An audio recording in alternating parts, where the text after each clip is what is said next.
and asking for authorization to do this. The United States should not be in an offensive war against Iran without a vote of Congress. The procedure should have been that Congress was briefed before we decided to enter war and that we actually had a vote on it. So Democrats claim they were left in the dark about America's strikes on Iran as Senate Minority Leader Chuck Schumer calls for a vote to limit President Trump's war powers. New York Congresswoman Alexandria Ocasio-Cortez now calling for Trump to be impeached. Texas Senator Ted Cruz serves on the Senate Foreign Relations Committee. He joins us now. Senator, thanks so much. Good to have a little bit of Texas in New York. Always good. The White House says this is not true. This is what Caroline Leavitt said in the statement. She said the White House made bipartisan calls, courtesy calls to congressional leaders and spoke to Senator Chuck Schumer before the strike. Congressman Hakeem Jeffries could not be reached until after, but he was briefed. What do you make of this? Well, look, you got to understand this within the context of the last 10 years. Under Barack Obama and under Joe Biden, the Democrat Party has become the party of appeasement, and in particular, appeasement of Iran. Obama negotiated the disastrous Obama-Iran nuclear deal that flooded billions of dollars into Iran. Look, what happened on Saturday started under Barack Obama because he flooded the cash into that regime to enable them to start building nuclear weapons. And then under Joe Biden, it accelerated. Joe Biden lifted all the sanctions, refused to enforce the sanctions, and over $100 billion flowed into Iran as a result of the Democrats' foreign policy. That money, over 90% of the money from Hamas comes from Iran. Over 90% of the money from Hezbollah comes from Iran. The October 7th death squads in Israel were in a very real sense paid for by Iran. And so when President Trump came in, the world had gotten much, much more dangerous. Iran was on the verge of acquiring nuclear weapons. And it's important to understand, what happened Saturday night, it was about protecting our ally Israel, yes, but it was even more so about protecting America. Those nuclear weapons, Iran, the Ayatollah is developing ICBMs. That stands for Intercontinental Ballistic Missile. You don't need an ICBM to go from Iran to Israel. They're firing ballistic missiles. Why do you think that there is, I mean, when you look at the polling, about 70% of Americans say that Iran shouldn't get a nuclear weapon. But the portion of the threat to America, it seems like some people don't quite understand it. Why is that? Well, they don't necessarily understand it, and the Democrats are dishonest about it. The Democrats right now, today's Democrat Party, hates Israel. So when we're engaged in military conflict with Iran, they say it's all Israel, all Israel. An ICBM, the only reason the Ayatollah wants an ICBM is to travel across the Atlantic and to detonate a nuclear warhead right where you and I are right now in New York City. I believe if they had a nuclear weapon, the odds are unacceptably high, they would use it to murder millions of Americans. The Ayatollah tells us what he thinks. He routinely chants death to America. He refers to Israel as the little Satan. He refers to the United States as the great Satan. And President Trump, I want to commend President Trump for acting decisively this weekend. This was a meticulously and precisely carried out military strike. Our servicemen and women, they traveled halfway around the world, deposited 14 bunker buster bombs, destroyed their targets, and made it home safely without a single casualty. It was a flawless mission. But when you look here back at home now, you got people in the middle of the street, whether it's London or NYC, calling for a global intifada. I mean, they've been saying it on the college campuses for a while. There's a lot of us that are worried about the sleeper cells here in this country. Joe Biden opened up the border. We know there's known Iranian terrorists that are here, and there's some unknown gotaways. What do you make of that? Look, Tom Homeland, the border czar, said that under Joe Biden, they released over 1,200 Iranian illegal immigrants into this country. So we know there's over 1,200 here.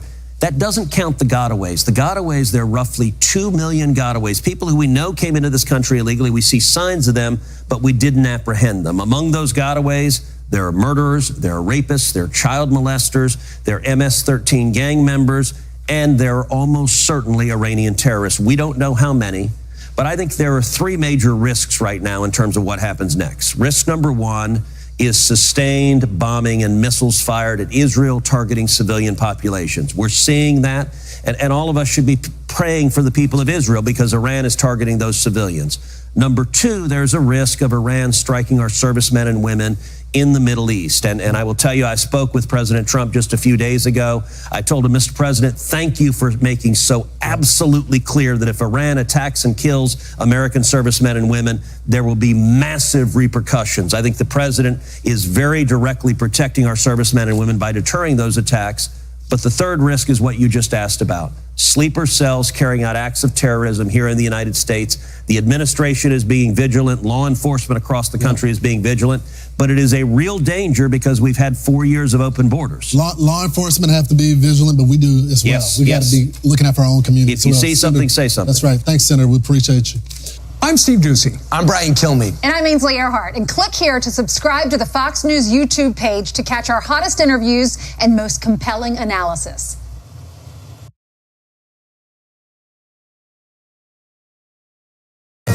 We are back with a Fox News alert. U.S. military bases in the Middle East remain vigilant after Iran threatened to retaliate after yesterday's strikes, which hit 3 of the country's nuclear facilities. The attack was the largest B-2 operational strike in U.S. history, utilizing 7 of the stealth bombers and more than 125 other U.S. military aircraft, according to the Pentagon. In total, the U.S. employed approximately 75 precision-guided weapons, including 14 of the 30,000-pound bunker buster bombs and over 24 Tomahawk cruise missiles launched from a U.S. submarine. Lucas Tomlinson is live at the Pentagon with the latest. Lucas, what new information do you have for us tonight? Well, good evening, Katie. Where did those other 31 bombs and missiles come from? They came from U.S. military fighter jets, which were the first into Iran ahead of the B-2 strike to launch this operation. Here was the chairman of the Joint Chiefs of Staff, General Dan Raisin-Kane. The U.S. employed several deception tactics, including decoys, as the 4th and 5th generation aircraft pushed out in front of the strike package at high altitude and high speed, sweeping in front of the package for enemy fighters and surface-to-air missile threats. Now, this mission began with deception. 9 B-2 stealth bombers took off from Whiteman Air Force Base in Missouri just after midnight early Saturday. 2 flew west over the Pacific to act as decoys. But 7 of those B-2s did not fly west. They flew quietly to the east, not squawking with minimal communication. Their destination, Iran's underground nuclear facilities, of course. The B-2s entered Iranian airspace at 6 p.m. Eastern. 40 minutes later, those B-2s dropped those 14 massive bunker-busting bombs, 12 hit the underground uranium enrichment site in Fordo, 2 struck Natanz. And at the same time, those 15-ton bombs hit their targets. 30 Tomahawk cruise missiles launched from a guided missile submarine, just one, Katie, slamming into the nuclear site in Isfahan, the 3rd target. And this afternoon, those B-2s landed back home at their base in Missouri to complete their 37-hour round-trip mission. They were refueled at least 3 times in the air each way. And Defense Secretary Pete Hegseth says this mission against Iran is not open-ended and does not seek regime change. Katie? From the air and the sea. Thank you, Lucas. Amazing. Good to see you. All right, well, the United States successfully attacked 3 Iranian nuclear sites last night, including the Fordo facility, which was Iran's last untouched nuclear base buried deep underground and required the U.S. to use bunker buster bombs. These bombs were also used on the Natanz nuclear site. Meanwhile, U.S. submarines fired over 24 Tomahawk missiles at the Isfahan nuclear site, as well as the Natanz site. Joey Jones is here to break down why this mission was such a success and what might happen next. Over to you, Joey. Yeah, listen, I'm going to get through these first few screens and I'm going to nerd out on a bomb real quick. So this is kind of a schematic of what happened. The red here shows you where the Tomahawks came in from. The blue shows you the egress, the coming in and the coming out of the planes. So let's go ahead and move forward and talk a little bit about the mission. 7,085 miles from Missouri straight to Iran. We don't know they went straight there, but pretty much. You see here it says it'll go about 6,900 miles before refueling. That's without 60,000 pounds of a bomb strapped to its belly. So it refueled multiple times along the way. I don't know exactly where, but to do an air refueling at night with a stealth bomber, man, just so impressive. So let's get to the bomb itself. We've heard a lot about it. I'm going to tell you probably a little bit more than I should, but that's okay. So what happens here is from here to here about, well, maybe down here, this is your penetrator. What happens here is you have 2 different types of explosives So you've got, and these are plastic polymer explosives. So what they are, they're not very sensitive at all. So you have two different types of explosives, and it's wrapped and coated in 25,000 pounds of steel, because there's only about 5,500 pounds of explosives in here. What you have up here is your guidance unit. So all of the guidance happens up here. This is where your electronics are. This is what's stabilizing it and causing it to go on course. So what happens is, when this cone hits, it causes a chain reaction through multiple fuses. So that impact inertia is what we call it. You have different motions like setback, like when your car takes off, throws you back in the seat, that's setback. When your car hits a wall, you go forward, that's impact inertia. When the impact inertia of it hitting the ground happens, you have a time delay fuse in here or a delay fuse in here. And what happens is it actually, I believe, initiates from the bottom and goes forward into your explosive. So think of a sensitive explosive here, a slightly less sensitive explosive, slightly less sensitive explosive, and that's so that they can withstand the impact of going into the ground 100 feet without blowing up from a sympathetic detonation. So what I really want to show you here is that this is super simple. This guidance unit, we use that on all types of guided bombs. The fuses that are in it, we use those fuses on all types of bombs. The explosives that's in it, that's explosives that we use all the time with various types of bombs. A penetrating bomb is not all that uncommon. So when we say the United States is the only country that has the capability to do this, a lot of it has to do with how it got there. The fact that we can deliver it the way we did. And we're the only country that's put the parts together and said, we have this capability, dare you to dig something in the ground, and that's what happened.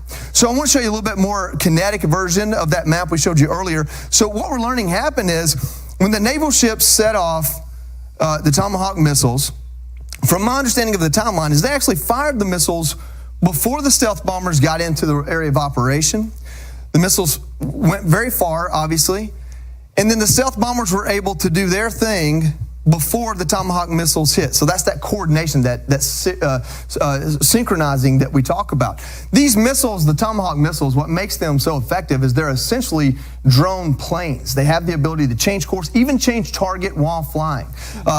So any type of missile, unlike that bomb I just showed you, it has propulsion behind it. So the warhead, the actual payload, is not going to be as much because so much of it is the rocket fuel used to get it there. And from my recollection, I think there's only about a 1,000-pound bomb in those Tomahawk missiles. That's probably why they fired so many of them.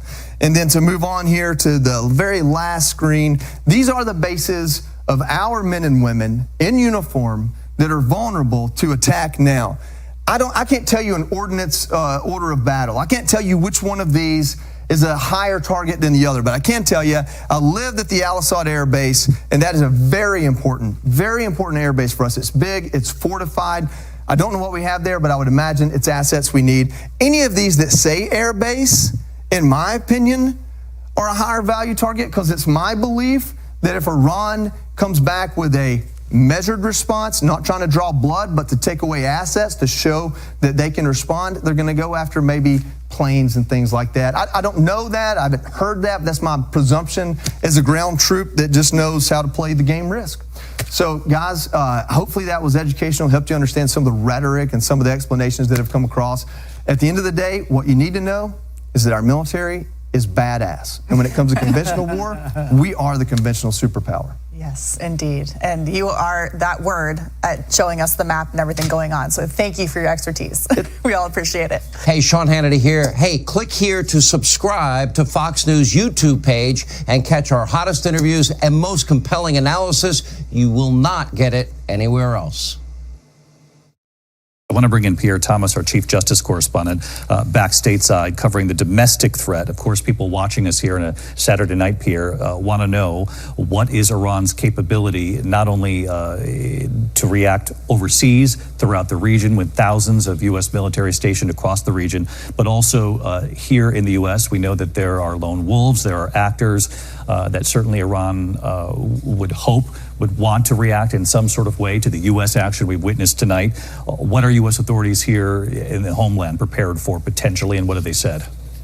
Well, David, one of the things they're most concerned about in the immediate future would be the potential for cyber attacks. Iran and its proxies have shown some capabilities to project from thousands of miles away. That's an immediate threat. DHS actually put out a notice just a couple of weeks ago after Israel started to attack Iran, warning the U.S. infrastructure, that's the electrical grid, energy sector, financial sector, to double check their computer systems to make sure that they have the proper defense mechanisms. So that's a concern. There's obviously always been concern about the ability of Iran, to project inside the United States. Do they have operatives here? The U.S. government has made a number of cases involving Iranian operatives in the United States attempting to impact dissidents here, that sort of thing. Also, there would be concern about just a general reaction to the notion of the U.S. government, the U.S. military, taking a military strike to the homeland of Iran. So officials here will be looking at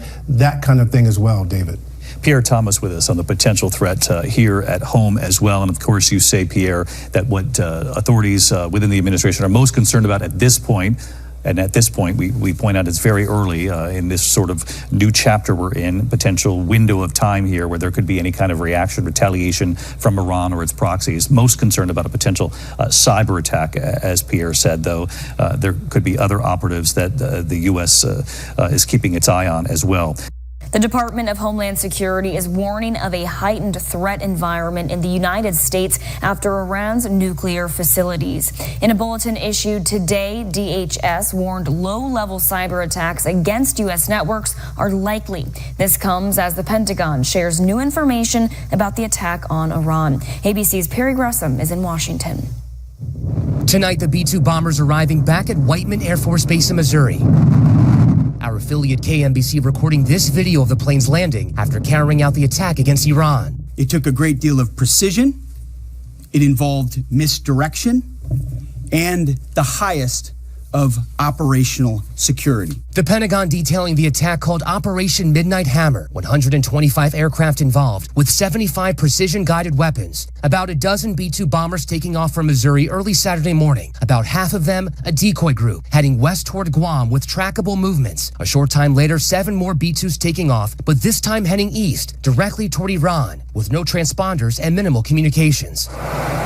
The attack focusing on 3 targets, all Iranian nuclear sites. But initial battle damage assessments indicate that all 3 sites sustained extremely severe damage and destruction. New satellite imagery shows the aftermath of the attack. It includes these apparent holes at the underground Fordo nuclear plant, where the 30,000-pound bunker buster bombs were dropped, digging deep into the ground before exploding. We know that the president was happy with it, so if the Iranians don't hit back at the U.S. or its allies, this could be the end of the U.S. involvement. Vice President J.D. Vance on This Week. The big question, is the United States now at war with Iran? No, we're not at war with Iran, John. We're at war with Iran's nuclear program.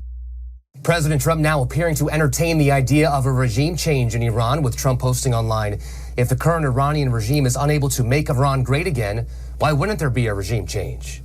Perry Russum, ABC News, Washington. All right, well, the United States successfully attacked 3 Iranian nuclear sites last night, including the Fordo facility, which was Iran's last untouched nuclear base buried deep underground and required the U.S. to use bunker buster bombs. These bombs were also used on the Natanz nuclear site. Meanwhile, U.S. submarines fired over 24 Tomahawk missiles at the Isfahan nuclear site, as well as the Natanz site. Joey Jones is here to break down why this mission was such a success and what might happen next. Over to you, Joey. Yeah, listen, I'm going to get through these first few screens and I'm going to nerd out on a bomb real quick. So this is kind of a schematic of what happened. The red here shows you where the Tomahawks came in from. The blue shows you the egress, the coming in and the coming out of the plane. So let's go ahead and move forward and talk a little bit about the mission. 7,085 miles from Missouri straight to Iran. We don't know they went straight there, but pretty much. You see here it says it'll go about 6,900 miles before refueling. That's without 60,000 pounds of a bomb strapped to its belly. So it refueled multiple times along the way. I don't know exactly where, but to do an air refueling at night with a stealth bomber, man, just so impressive. So let's get to the bomb itself. We've heard a lot about it. I'm going to tell you probably a little bit more than I should, but that's okay. So what happens here is from here to here about, well, maybe down here, this is your penetrator. What happens here is you have two different types of explosives. So you've got, and these are plastic polymer explosives. So what they are is they're not very sensitive at all. So you have two different types of explosives, and it's wrapped and coated in 25,000 pounds of steel, because there's only about 5,500 pounds of explosives in here. What you have up here is your guidance unit. So all of the guidance happens up here. This is where your electronics are. This is what's stabilizing it and causing it to go on course. So what happens is, when this cone hits, it causes a chain reaction through multiple fuses. So that impact inertia is what we call it. You have different motions like setback, like when your car takes off, throws you back in the seat, that's setback. When your car hits a wall, you go forward, that's impact inertia. When the impact inertia of it hitting the ground happens, you have a time delay fuse in here or a delay fuse in here. And what happens is it actually, I believe, initiates from the bottom and goes forward. We want to bring in now our Fox News senior strategic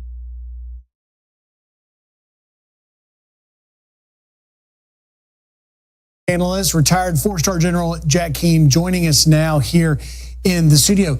General, that remarkable press conference, the tactics used, the deception, and the fact that we got in flawlessly, struck our targets, as according to Secretary Haig said, the peers, we hit every intended target objective, and yet got out without a single shot being fired at us. Yeah. Well, first of all, we got a congratulations to our troops in that execution, and the complexity of that operation is obvious. And also, let's commend the President of the United States. He showed enormous strategic patience in trying to work this with the Iranians so that they would dismantle their nuclear enterprise.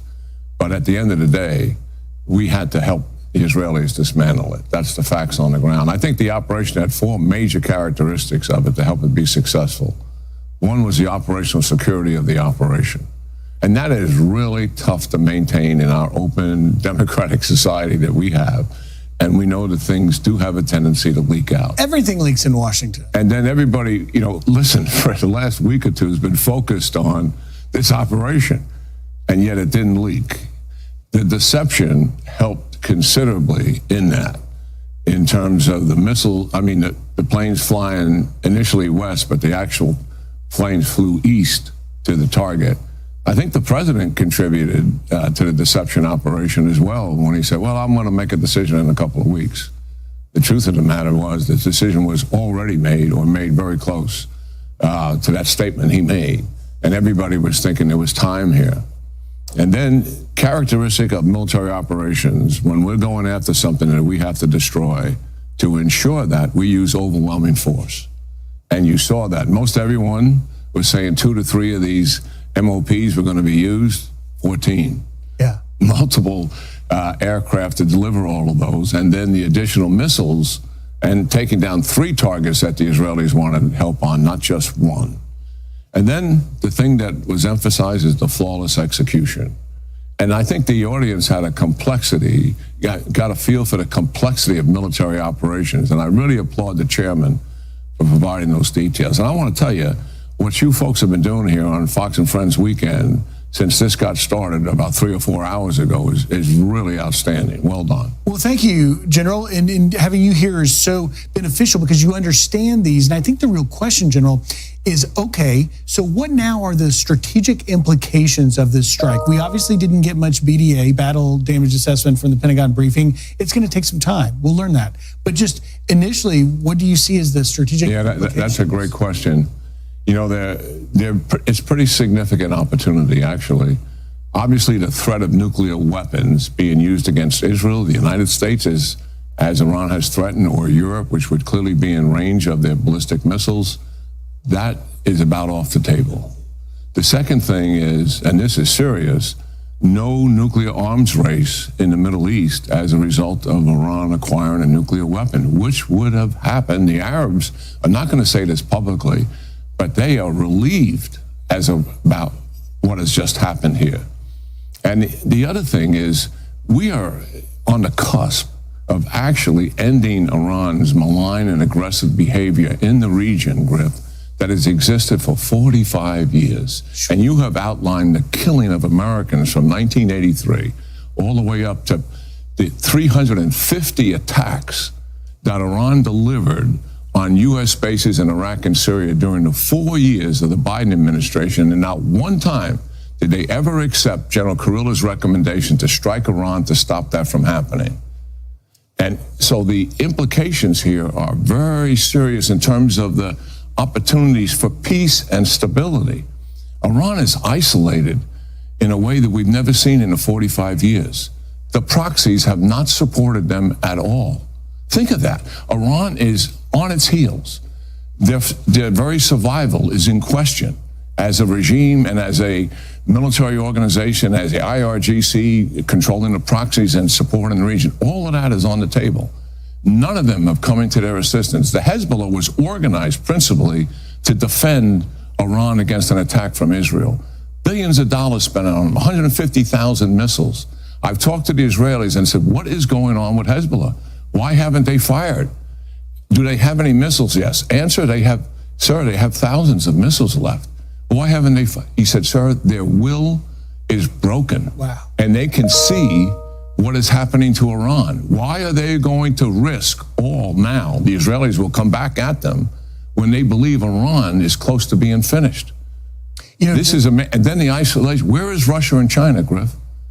Yeah. This axis has been formed. Those four nations, China, Russia, Iran, North Korea.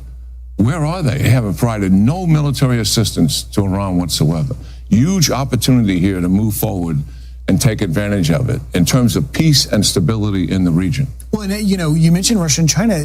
You know, the Wall Street Journal has an editorial early this morning, Mr. Trump meets the moment, and it's really talking about American deterrence being back. And, you know, you saw the greatest military the world's ever seen on display flawlessly in the last 24 hours. What message does that send? Is America once again a global leader in terms of deterrence? Yeah, absolutely. You know, when President Trump came back into office, the major geopolitical change that he was coping with, and it is China, Russia. And joining me now is NBC News chief foreign correspondent Richard Engel in Tel Aviv. It's still in the early hours of the morning there. Obviously, the big question today on everyone's mind, the president's calling it a spectacular success. The immediate question on everyone's mind is, A, how severe is the damage? Will it set Iran's nuclear program definitively back?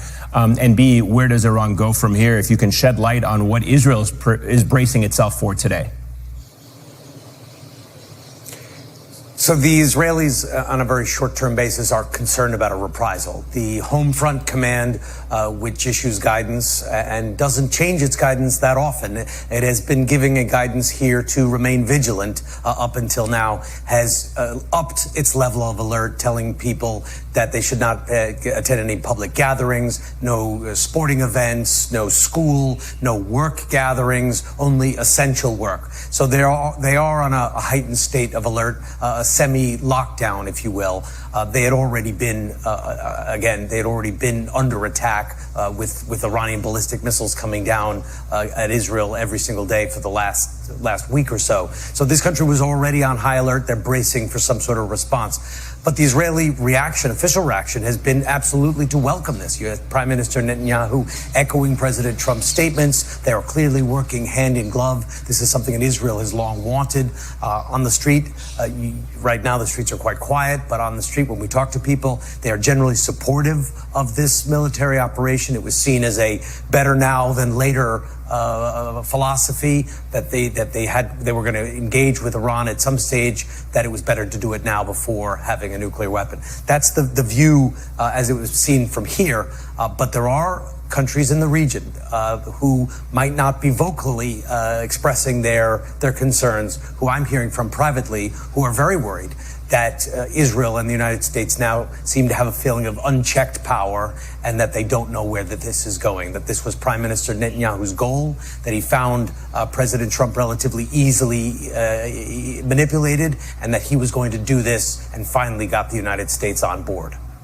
And of course, the window now opens itself to a possible Iranian retaliation. If you hear what the president said today, or see what he said today in the social media post, he suggested that any Iranian retaliation would be met with a greater force. Some see this right now as an opening, that if Iran does retaliate against America, certainly in the region, it would open the door for even more American involvement, potentially leading ultimately to regime change, something that the Israeli prime minister has agitated for, has certainly called for in the past. One senior official I've spoken to from the region said this could be the beginning of the end for the Islamic regime in Iran, depending on what they do next. Where do you see this going from a kind of big picture approach, not just in the short term? I mean, Iran is now cornered. If they do retaliate, they run the risk of going into a direct war with the United States, which wouldn't be very long for them. They wouldn't last very long. Or if they do nothing, they appear very weakened in the eyes of their own people and ultimately susceptible to collapse. No doubt, Iran has been put into a corner. They were engaged in negotiations. President Trump is framing this as we're using force in order to convince the Iranians to come back to the negotiating table, to think again. They thought they could keep their nuclear enrichment program. Well, now they don't have a nuclear enrichment program, so they better come back to the table now. But the Iranians believe that the negotiating table was all a trick, that they were lured into this process under false pretenses, that Netanyahu and Trump were always going to do this, that President Trump just recently said that they have 2 more weeks to negotiate, and barely a day went by before the bombs started dropping on those nuclear sites today. So Iran, there's no trust. There never had been trust, but Iran feels, and I was just in Iran, and officials there have been saying this publicly, that they believe that this process was only designed to get them to put their guard down and allow them to be attacked. Now, can they go back to negotiations? The ones they believe are fictitious and set up to make them fail? What choice do they have? Because if they engage directly with the U.S. military, even more so, then they could face a total annihilation of their military capacity, including their capacity to maintain control over law and order at home.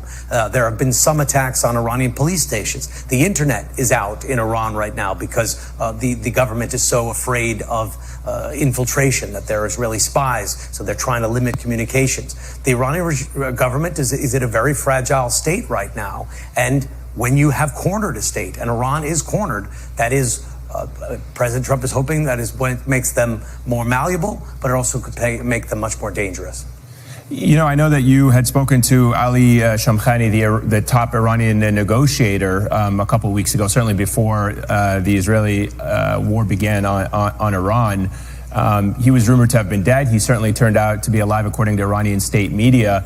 But since you are one of the last Western journalists to have spoken to him, do you get a sense now that, you know, with Iran cornered, it may have to negotiate if it wants to keep the regime in place, if it wants the regime to survive? That's what they're going to be negotiating about, while you have Israel perhaps wanting to continue this operation to decapitate the regime once and for all. Well, I think that's exactly what what's on the table here.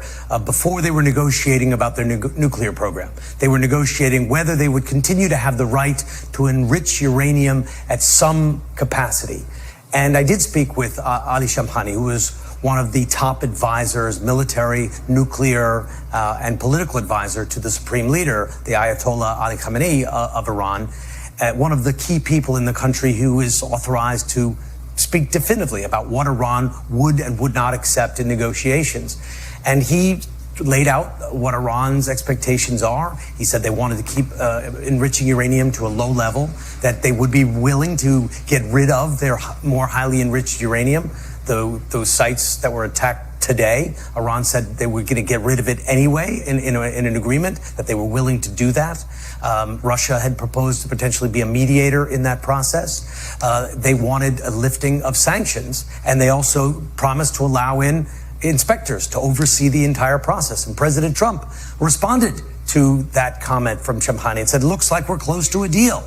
So for a while, it looked like the two sides were very close to a deal, but then suddenly the goalposts got further. And suddenly Iran was not cooperating. And suddenly it was close to a nuclear weapon. And suddenly it was very close. And suddenly the U.S. intelligence assessment under Tulsi Gabbard changed. And the Iranians believe that they were duped into all of this. So now they're not negotiating. If they do go back to negotiations, I think they have no choice. They're not negotiating about their nuclear program. They're now negotiating about the regime's survival. All right, with me now, Richard Engel. Thank you so much for that. Greatly appreciated.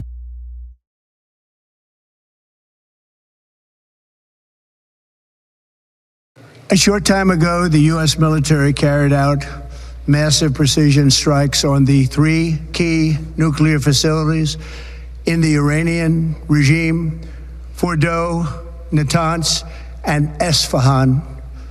Everybody heard those names for years as they built this horribly destructive enterprise. Our objective was the destruction of Iran's nuclear enrichment capacity and a stop to the nuclear threat posed by the world's #1 state sponsor of terror. Tonight, I can report to the world that the strikes were a spectacular military success. Iran's key nuclear enrichment facilities have been completely and totally obliterated. Iran, the bully of the Middle East, must now make peace. If they do not, future attacks will be far greater and a lot easier. For 40 years, Iran has been saying death to America, death to Israel. They have been killing our people, blowing off their arms, blowing off their legs with roadside bombs. That was their specialty. We lost over 1,000 people, and hundreds of thousands throughout the Middle East and around the world have died as a direct result of their hate. In particular, so many were killed by their general, Qasem Soleimani. I decided a long time ago that I would not let this happen. It will not continue. I want to thank and congratulate Prime Minister Bibi Netanyahu. We worked as a team like perhaps no team has ever worked before. And we've gone a long way to erasing this horrible threat to Israel. I want to thank the Israeli military for the wonderful job they've done. And most importantly, I want to congratulate the great American patriots who flew those magnificent machines tonight, and all of the United States military on an operation the likes of which the world has not seen in many, many decades. Hopefully, we will no longer need their services in this capacity. I hope that's so. I also want to congratulate the chairman of the Joint Chiefs of Staff, General Dan Raisin-Kane, spectacular general, and all of the brilliant military minds involved in this attack. With all of that being said, this cannot continue. There will be either peace or there will be tragedy for Iran far greater than we have witnessed over the last 8 days. Remember, there are many targets left. Tonight's was the most difficult of them all, by far, and perhaps the most lethal. But if peace does not come quickly, we will go after those other targets with precision, speed, and skill. Most of them can be taken out in a matter of minutes. There's no military in the world that could have done what we did tonight, not even close. There has never been a military that could do what took place just a little while ago. Tomorrow, General Kane, Secretary of Defense, Pete Hegseth will have a press conference at 8 a.m. at the Pentagon. And I want to just thank everybody, and in particular, God. I want to just say we love you, God, and we love our great military. Protect them. God bless the Middle East. God bless Israel, and God bless America. Thank you very much. Congratulations, President Trump. Your bold decision to target Iran's nuclear facilities with the awesome and righteous might of the United States will change history. In Operation Rising Lion, Israel has done truly amazing things. But in tonight's action against Iran's nuclear facilities, America has been truly unsurpassed. It has done what no other country on earth could do. History will record that President Trump acted to deny the world's most dangerous regime the world's most dangerous weapons. His leadership today has created a pivot of history that can help lead the Middle East and beyond to a future of prosperity and peace. President Trump and I often say, peace through strength. First comes strength, then comes peace. And tonight, President Trump and the United States acted with a lot of strength. President Trump, I thank you. The people of Israel thank you. The forces of civilization thank you. God bless America. God bless Israel. And may God bless our unshakable alliance, our unbreakable faith.